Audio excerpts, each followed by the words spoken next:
होता है इसके बारे में जानेंगे। पहले आप समझिए कि विस्थापन क्या होता है। विस्थापन मतलब कि रिप्लेसमेंट हो जाना, एक स्थान से दूसरे स्थान तक हो जाना, विस्थापित करना, समझे कि नहीं। हाँ, उसी के बारे में जानेंगे। तो यहाँ पे क्या होगा, प्रकाश का विस्थापन से समझ लेंगे हम लोग, क्योंकि प्रकाश पर है तो प्रकाश का ही विस्थापन यहाँ पे समझाया जाएगा, समझे कि नहीं। अब देखो, मान लो एक यहाँ पे हम कांच का टुकड़ा लेते हैं, जो कल आपको बताया गया था अपवर्तन के सेंस में, नहीं बताया क्या अपवर्तन में, ये कांच का टुकड़ा, समझे कि नहीं। अब यहाँ पे ये जो माध्यम है क्या है, वायु हो गया, और अंदर वाला क्या होगा, ये कांच हो गया, ठीक है नहीं। आगे समझ में। अब देखो, अभी आपको बताया गया क्या है कि वायुमंडल की अपेक्षा ही सघन माध्यम होगा, है कि नहीं, और ये वायुमंडल क्या हो जाएगा, विरल माध्यम, समझे कि नहीं। तो जब जैसे ही प्रकाश इसमें जाएगी तो प्रकाश की चाल घट जाएगी, नहीं घट जाएगी। अब देखिए, अब यहाँ पे एक रेखा अगर ले लिया जाए कि अभिलंब एक रेखा लेते हैं, समझे कि नहीं, और ऐसे ऐसे अगर आपतित किरण आ रहा है, समझे, तो प्रकाश को ऐसे गुजरना चाहिए था कि नहीं, लेकिन वास्तव में प्रकाश क्या करेगा, कल ही बताए थे ना, प्रकाश मुड़ जाएगा, किधर मुड़ेगा, अभिलंब की ओर मुड़ेगा, तो थोड़ा सा ऐसे मुड़ जाएगा, समझे कि नहीं, ऐसे मुड़ गया, तो मुड़ गया, यहाँ पे इसको बोलेंगे ये आपतन कोण आई, ऐसे क्या बोलते थे, अपवर्तन कोण आर, समझे कि नहीं। अब देखो, यहाँ पे भी एक माध्यम है, यहाँ पे भी माध्यम हो गया, मतलब यहाँ से प्रकाश विरल से सघन में घुसा, अब इस सघन से अब बाहर जा रहा है, किधर जा रहा है, विरल में। तो सघन से जब विरल माध्यम में जाएगी तो प्रकाश अभिलंब से दूर हटेगी, कल बताए थे ना, विरल से सघन में जाएगी तो प्रकाश अभिलंब से दूर हटेगी, समझेंगे नहीं। तो यहाँ पे भी एक अभिलंब बना देंगे, समझे कि नहीं, ऐसे करके लंब बना दिए, समझे। अब प्रकाश को कैसे जाना चाहिए था, तो ऐसे जाना चाहिए था, समझे, मतलब कि ये ऐसे आया तो ऐसे नहीं जाना चाहिए था, समझे कि नहीं। तो ये वास्तव में वैसे नहीं जाएगा, थोड़ा सा हट जाएगा, ऐसे जाएगा, समझे कि नहीं।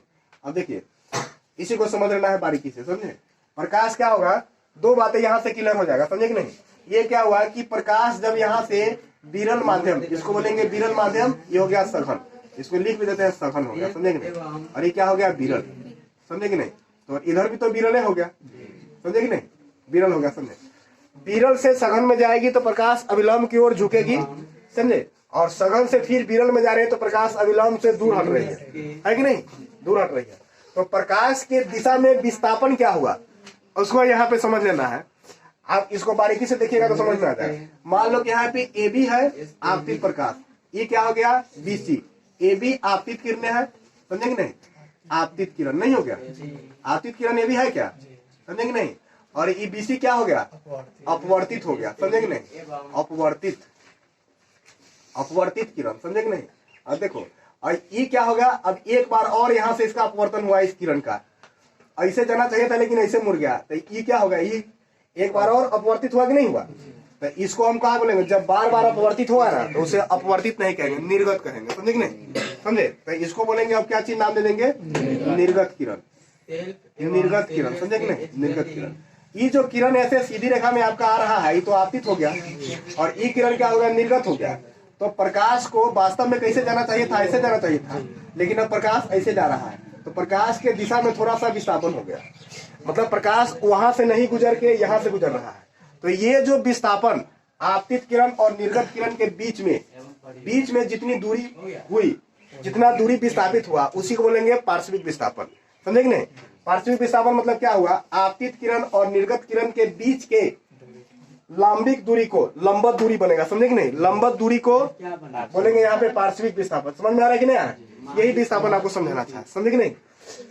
इसको आप लोग यहाँ पे फिगर ड्रॉ करके लिख सकते हो, समझे कि नहीं, कि पार्श्विक विस्थापन का यही सेंस हुआ, आपतित किरण और निर्गत किरण। निर्गत किरण कौन होगा, ये वाला, निर्गत किरण के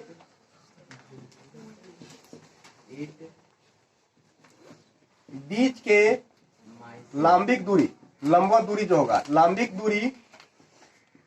दूरी पार्श्विक विस्थापन कहलाती है, पार्श्विक विस्थापन कहलाती है, समझे कि नहीं। अब यहाँ से देखो, पार्श्विक विस्थापन का मान कुछ अलग प्रकार से यहाँ से लिखे, यहाँ से देखिए, ये पार्श्विक विस्थापन का क्या है, इसके बीच की जो लंबवत दूरी है, पार्श्विक विस्थापन हुआ कि नहीं हुआ। वास्तव में एक ही लाइन में समझ में आ रहा होगा कि प्रकाश को ऐसे जाना चाहिए था, लेकिन बीच में वो माध्यम आने के कारण प्रकाश थोड़ा सा ऐसे मुड़ा, ऐसे मुड़ा, ऐसे जा रहा है, तो विस्थापित हुआ कि नहीं हुआ, थोड़ा सा दिशा बदल गया ना। अब यहाँ पे ऐसे था लेकिन जाएगा उसे सीधी, तो ये लंबवत ही जाएगा, समझे कि नहीं, समानांतर हो गया एक प्रकार का, समझे कि नहीं। इसे निर्गत किरण आपतित किरण के बीच के लांबिक दूरी को पार्श्विक विस्थापन कहेंगे। पार्श्विक विस्थापन विभिन्न प्रकार से यहाँ पे बदलेंगे, या उसकी निर्भरता को समझिए कि अगर इसकी मोटाई बढ़ा दिया जाए, कांच की सिल्ली की मोटाई बढ़ाने पर, यहाँ पे नहीं, इसका मोटाई बढ़ा देंगे, कांच के सिल्ली की मोटाई बढ़ा देंगे,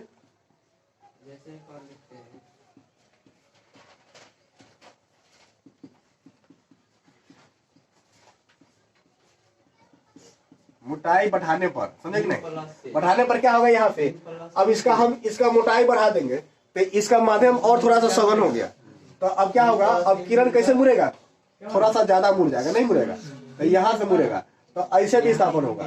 तो कांच के सिल्ली की मोटाई बढ़ाएंगे तो पार्श्विक विस्थापन का मान बढ़ जाएगा, समझे कि नहीं। यहाँ पे क्या होगा, बढ़ाने पर पार्श्विक विस्थापन बढ़ेगा कि नहीं बढ़ेगा, यहाँ से लिखेंगे बढ़ेगा, समझे कि नहीं। या इस कोण का भी मान बढ़ाएंगे, देखो ये आपतित किरण का मान या क्या है, ये आपतन कोण है नहीं बीच का, तो इस किरण को हम यहाँ से दे देंगे, यहाँ से रफली फटाक से समझ लो, समझे कि नहीं, ऐसे करेंगे। अब यहाँ पे क्या करेंगे, हम ऐसे किरण देंगे तो ये कोण का मान ज्यादा ना हो गया, तो ज्यादा हो गया तो ऐसे किरण जाएगा सीधी रेखा में नहीं जाएगा, लेकिन ये ऐसे मुड़ेगा तो फिर ऐसे जाएगा, तो बहुत ज्यादा विस्थापन हुआ कि नहीं हुआ। तो आपतन कोण के मान बढ़ने से भी पार्श्विक विस्थापन का मान बढ़ेगा, समझे कि नहीं। दो चीजें यहाँ पे हम लोग लिखेंगे, आपतन कोण का मान बढ़ने से, समझे कि नहीं, आपतन कोण का मान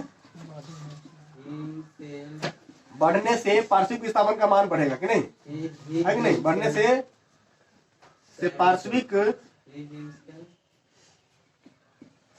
विस्थापन का मान बढ़ेगा। दो स्थिति में पार्श्विक विस्थापन बढ़ेगा, एक तो सिल्ली की मोटाई बढ़ाने से पार्श्विक विस्थापन का मान बढ़ेगा, और दूसरा आपतन कोण का मान बढ़ाने से पार्श्विक विस्थापन का मान बढ़ेगा, समझे कि नहीं है। पार्श्विक विस्थापन एक ही लाइन में याद हो जाएगा, आपतित किरण और निर्गत किरण के बीच के लांबिक दूरी को पार्श्विक विस्थापन कहते हैं, समझे कि नहीं। इसको आप से लिख लो।